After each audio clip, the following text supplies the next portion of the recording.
We just fed them here yesterday, so they're just coming up and starting to tear apart the food, eat, and leaves and all that for the base, and then we collect food from the food banks. We chip and shredder it and feed it to them.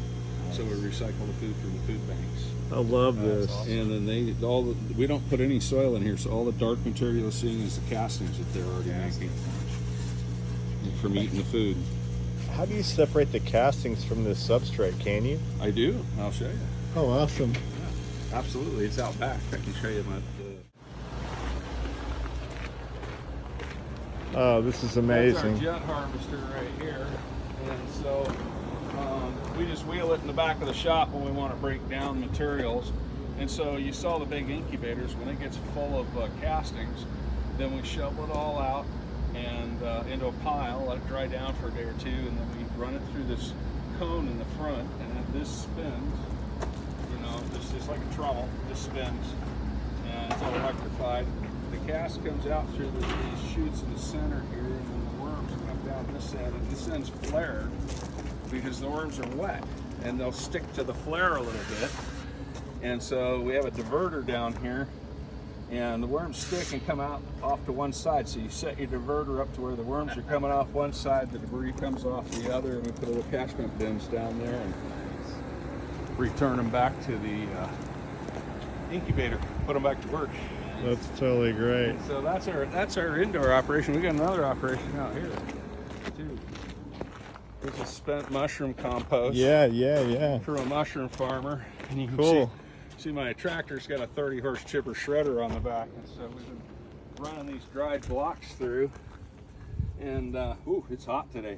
Wow. And grinding that up, and then we're gonna sell the mushroom compost for gardeners to use it putting teas. That'll work awesome.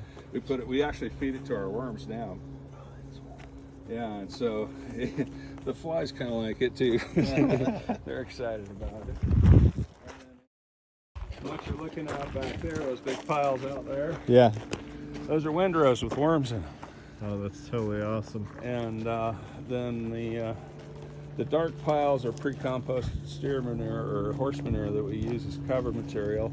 And if you look over here, you'll see some totes with food in it. Yeah. That's the food we collected from the food bank. We collect anywhere from 3,000 to 10,000 pounds a week and process it. And then this is our soil mixing area in here. I love this. We've got a Mitchell Ellis 2-yard horticultural spiral mixer just specifically for making soils. That is great. You can walk up and look at it if you want. I'd love to. Yeah, absolutely. And then this is we just got a couple of conveyors, so we tractor feed the one end bulk materials for doing outdoor soils, or we load all the indoor soils up in here. And then we conveyor it out. We had a bag stand up I think today. Yeah, we were bagging up.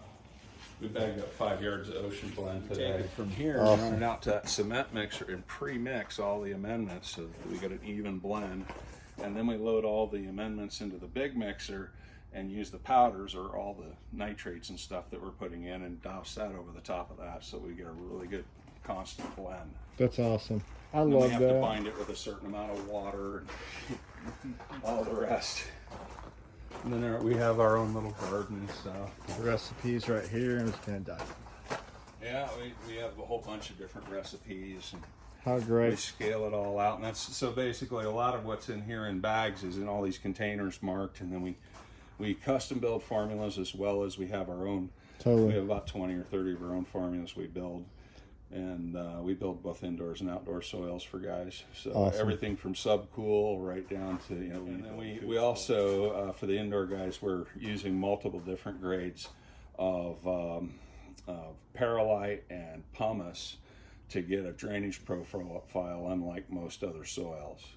And so we got a really high drainage profile for the indoor growers, plus a full load of nutrients in this. So a lot of my indoor growers never get powdery mildew in the winter because I keep their drainage profiles so high that it doesn't usually occur unless their humidifier goes down or something.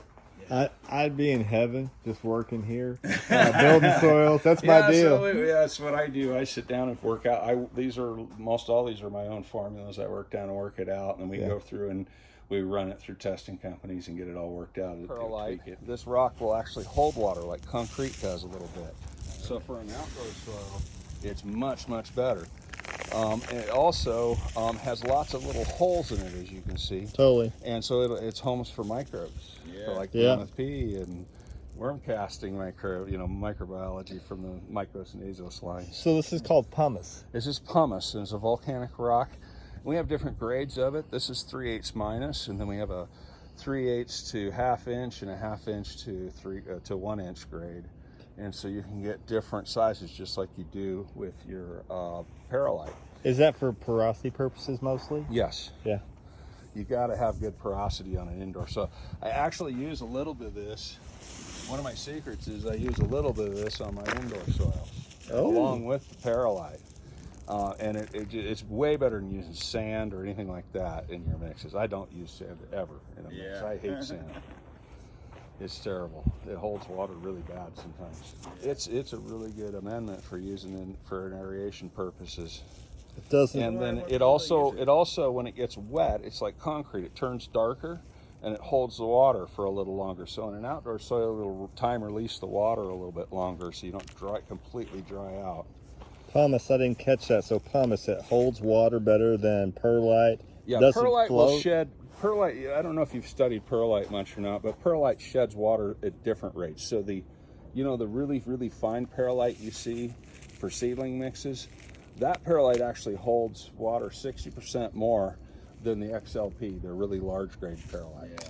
And so we use different grades of perlites for different drainage profiles, and I oftentimes use multiple grades in a single soil to get the correct drainage profile. Do you prefer this? On all of our outdoor soils, that's all I use. Gotcha. So I'll show you one of the outdoor soils we use it in real quick. I know you guys probably right here. So here's a soil with the perlite in it, or the pumice in it. You can see it. Gotcha. And see, this is our greenhouse blend.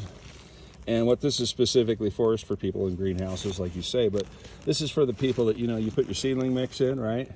And then you got to come out of your trays into your 4 to 6 inch cups and run them a little longer, usually before you can harden them off. Well, this is what we have them put it in, and then they can run it out to the greenhouse and harden it off.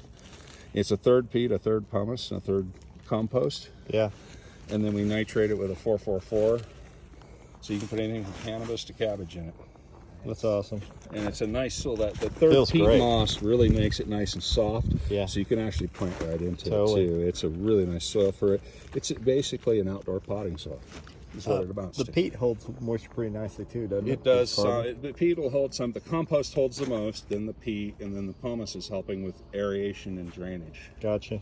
profile in it. And so that's what we do with it.